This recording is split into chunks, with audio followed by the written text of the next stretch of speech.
knee reconstruction and you're away from the game for about 12 months. What did you actually do to stay involved with your teammates? Originally, I didn't want to be a part of um, trainings. I think I found it really tough for my teammates to see me broken because I knew I was a really big asset to the team. So originally, I sort of kept myself quite quiet. And looking back at it, I think it was a good tool for me because I wanted to work on myself before I could inject myself back into a team environment. But Yeah. I'm definitely have a big netball brain, so I use my sort of outlet into a bit of coaching and a bit of mentoring in the first initial stages. And then when I needed to work on myself, I stepped away again. But yeah, sitting on the sideline is really hard, and I've done it a fair few times now. So I think, yeah, that for me was probably the best part in stepping away. And then when I came back, just having that drive and having that excitement to get back. So, how did you actually motivate yourself to do the rehab? I definitely worked really closely with my psychologist. I was really lucky to have access to her. We worked really closely together, not just when things were down, but also when we had big successes. Was really nice. And I think when it, as I said, with the first 4 months being quite slow, I couldn't see the progress.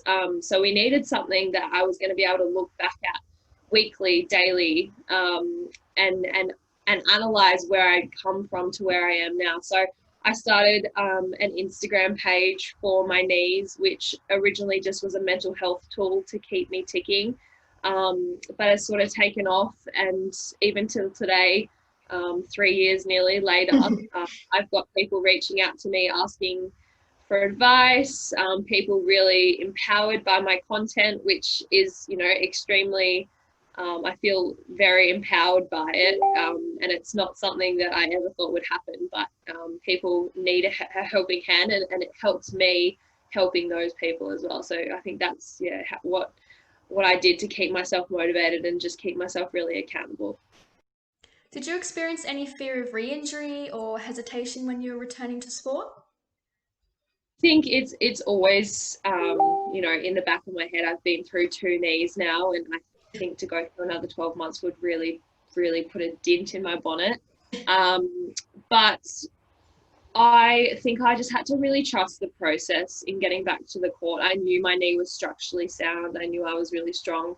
It was just the mental game of getting over the idea of being hit or getting caught in an awkward collision and coming out okay. I think I had my first big hit in a training session, and I lay on the floor after being knocked to the ground and just sort of was like, okay, is my knee fine? Yep. My body's fine. Yep. I don't have the ball, and got back up. And I think that was probably the first little hurdle that I got over to get back to being able to play with a little bit of freedom. Okay. So, did you use any psych tools like mental imagery or self talk along the way that you found really beneficial? Think it's those tools are a really great benefit to anyone that is, not just in sport as well as in normal life. But I definitely use those towards the end of my rehab, when I returned to the court. As we spoke before about dealing with those fear and re-injury, I think I sat down and really focused on the process that was going to happen.